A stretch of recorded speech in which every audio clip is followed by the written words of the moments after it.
Hello, we are Group 33 and we're going to present on the topic nanoparticle-based drug delivery systems for the treatment of ulcerative colitis. Ulcerative colitis or UC is a type of chronic inflammatory bowel disease which is characterized by the presence of inflammation and ulcers on the inner epithelial lining of the rectum and colon of the large intestine. It is hypothesized that UC may flare up or be caused by abnormal reactions of the immune system, leading to inflammation and diarrhea. It can be diagnosed using colonoscopy. Let us now look at the pathophysiology of UC. The epithelial barrier in the colon covered by mucinous layer protects gut microbes from host immune cells. In UC, the mucinous layer is impaired, leading to increased permeability of microbes. The immune cells recognize these as pathogens and activate inflammatory pathways, leading to lesion formation, inflammation, and diarrhea. This also increases the risk of cancer, as the inflammation and constant cell replacement may result in mutations. Symptoms of UC include diarrhea, rectal bleeding, and abdominal pain. In very severe cases, it may even lead to death. UC can also cause complications over time, such as anemia, osteoporosis, stunted growth in children, perforation in large intestine, and colorectal cancer.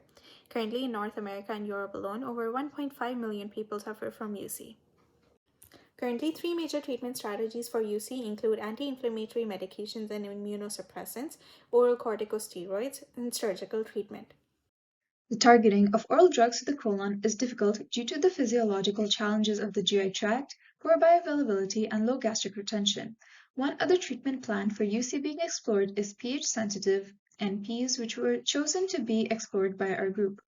Based off our previous slides, our proposed solution was a nanoparticle-based drug delivery system that focuses on the 5 points shown here on screen. Based on our requirements and evaluation criteria, we researched various types of nanoparticle drug delivery systems. We also researched common drug delivery systems for current limitations to find what we would need to expand on.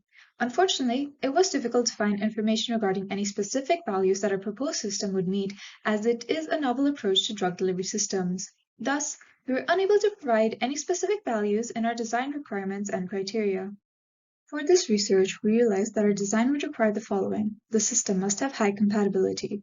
Reaction with other biomolecules may induce carcinogenesis, for example, and studies have shown chemically synthesized NPs have high toxicity exhibited via disintegration or accumulation.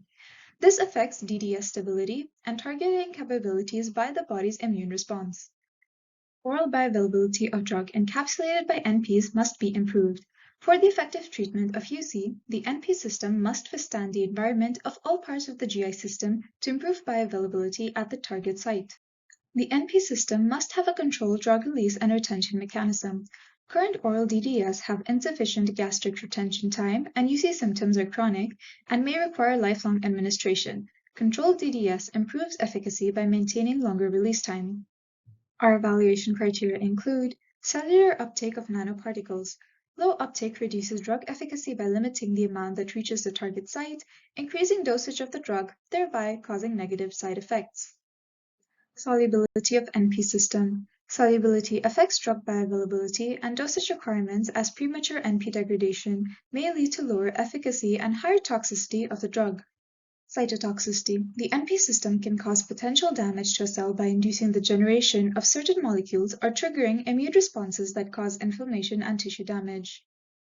To design a highly biocompatible solution that overcomes the limitations to conventional oral drug delivery systems, we propose a novel pH-responsive nanoparticle system which retains drugs under the acidic conditions of the stomach and small intestine while allowing drug release at the higher pH environment of the colon tissue. The size of our nanoparticle system will be 100 nanometers, which is proven to be the optimal size for nanoparticles, as this prevents activation of the lymphatic system and allows the nanoparticle to be retained in the systemic circulation. The chosen biomaterial for our design will be a PEG-based nanoparticle system coated with SPL. Based on previous studies, coating with SPL allows the drug to be released in the side of the colon, but not under acidic conditions of the stomach. In the higher pH environment, the carboxylic acid groups in the SPL can become ionized, resulting in a negative charge on the polymer, which causes it to become more soluble, triggering drug release at the inflamed colon. Oral route of administration was chosen due to ease of administration, better patient compliancy, and non-invasiveness, unlike intravenous routes of drug delivery. Our proposed solution meets all our previous design requirements. Firstly, PEG is a highly biocompatible and non-toxic polymer, and PEG-based nanoparticles have previously shown to undergo efficient receptor-mediated uptake by colon tissue. Moreover, PEG is a hydrophilic polymer which allows the nanoparticles to adhere to the mucus layer on the surface of the colon and facilitate uptake by underlying cells without cytotoxic effects, thus meeting requirement 1. Secondly, PEG nanoparticles have high surface area to volume ratio, which means that they can efficiently encapsulate drug and increase their solubility.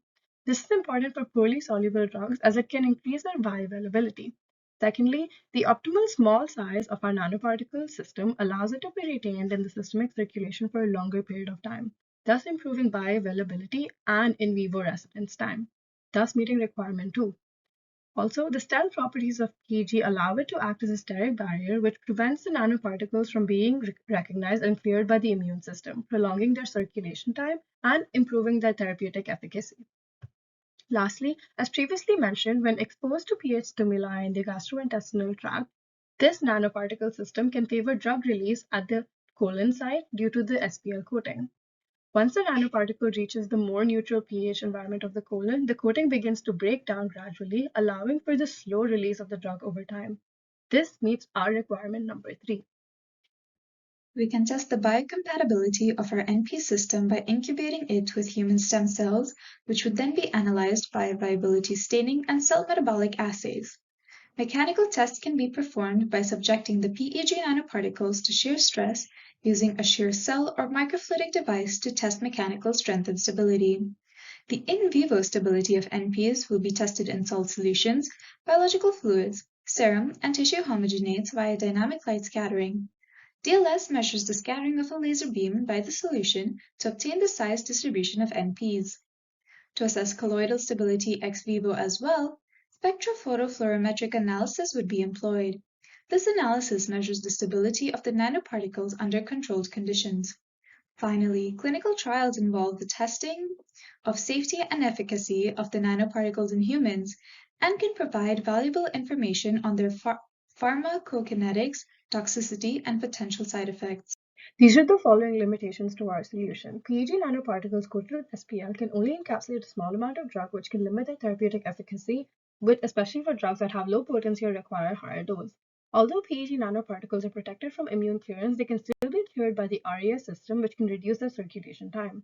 The fast deterioration of the mucus layer in ulcerative colitis can limit their mucoadhesion and gastric retention.